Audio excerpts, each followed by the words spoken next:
দর্শক আসসালামু আলাইকুম। আপনাদের স্বাগত জানাচ্ছি আরেকটি নতুন ভিডিওতে। দেখেন আপনাদের এই যে দেখেন বাড়িপুরের গুটি,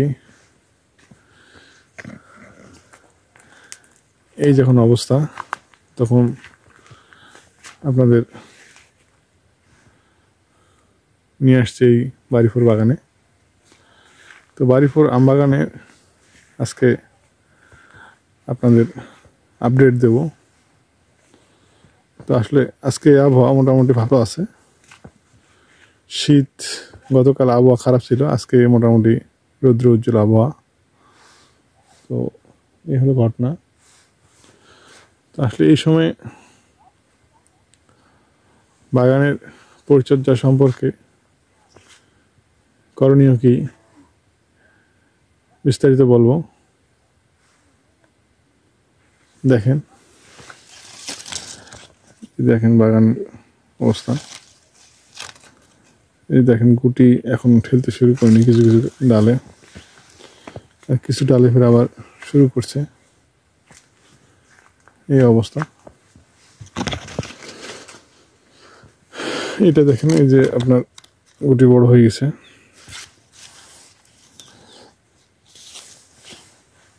তো এখন আমরা স্প্রে করব কিছুদিন, মানে কালকে অথবা পরশু দিন স্প্রে করতে পারি আমরা। কি কি স্প্রে করব কালকে পরশু দিন আমরা তখন আপনাদের বিস্তারিত জানাবো। এই হলো ঘটনা। আর মানে কি কি স্প্রে করা যায়, সব গাছে কিন্তু আসলে গুটি করেনি।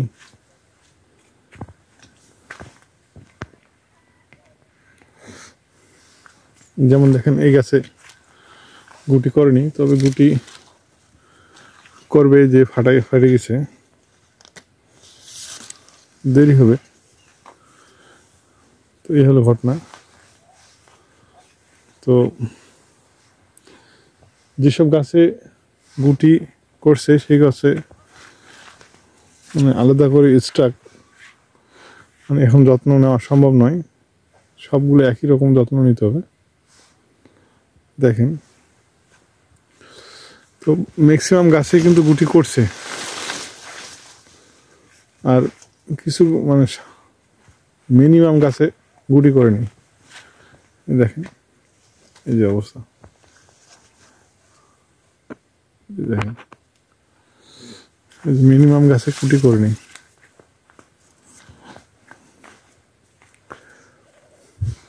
এই গাছটা ফের আবার গুটি করেনি, এটা নতুন কুশি করছে, তো এই জন্যে গুটি করিনি।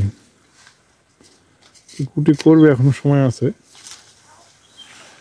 মনে হচ্ছে।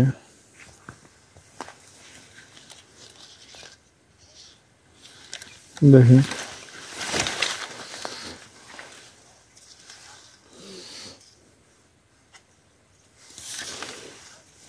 এই গাছটা আবার গুটি করছে। তো এই হলো অবস্থা। এই গাছে দেখেন, এই গাছের সমস্যা নেই, এই গাছে গুটি করছে। তো যে সকল গাছে গুটি করছে সে সকল গাছে আপনার ম্যানকোজেব, আর সব গাছে আপনার আমরা কি বিষ স্প্রে করবো এটা আপনার কাল পরশু দিকে জানতে পারবেন। আপনার বিষ নিয়ে আসা হচ্ছে, আপনার কীটনাশক স্প্রে করবো। আর গুটি দ্রুত আনার জন্যে, মানে গুটি বলতে মুকুল আনার জন্যে কি স্প্রে করা যায় সেই বিষয়ে চিন্তা ভাবনা চলছে যে কী করা যায়। যে সকল গাছ মানে যেহেতু ইয়া করেনি। তো এই হলো ঘটনা। তো আসলে বাগান খুব ক্রিটিক্যালি, এটা দেখেন ফের আবার এটা গুটি করতে শুরু করছে। যেটা দেখেন, এটা ফের আবার গুটি করতে শুরু করছে।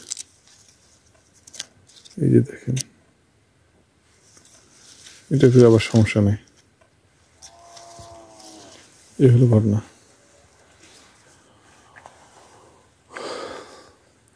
বাগান খুব সেন্সিটিভ বিষয়। তো আসলে বাগানে পরিচর্যা সঠিকভাবে না করলে লস, শুধু এই বছরের লস না, সামনের বছর, গত বছর বাগানে মোটামুটি ভালো আমরা পাচ্ছিলাম, আমরা আম পাচ্ছিলাম। তো এই বছর যদি লস যায় তাহলে তো সারা বছরের লস, মানে একটা বছর পুরাটাই লস হয়ে যাবে তখন।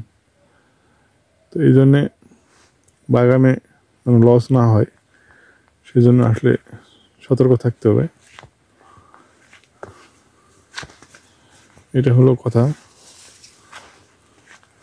এই জন্য সবসময় যত্ন নিতে হবে, দেখতে হবে, দেখভাল করতে হবে, নিজে নিজে দেখভাল করতে হবে, কারো সহযোগিতা নয়।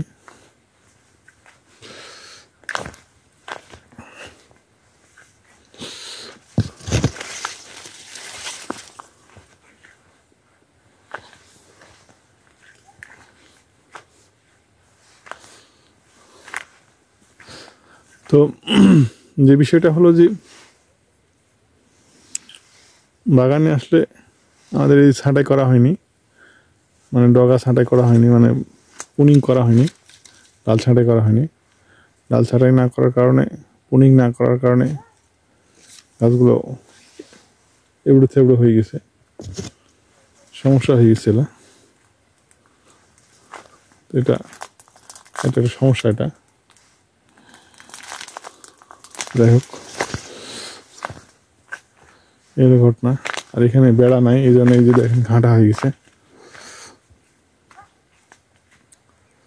বাগানে এরকম অবহেলায় রাখবেন না, যত্ন রাখবেন, এই হলো কথা।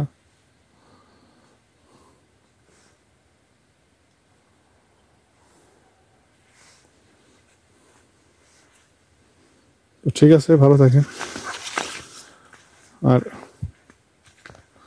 বেশি কিছু বলবো না, কালকে দেখা হবে আবার ইনশাল্লাহ। সুস্থ থাকেন, সুন্দর থাকেন, এই প্রত্যাশা শেষ করছি। আল্লাহ হাফেজ।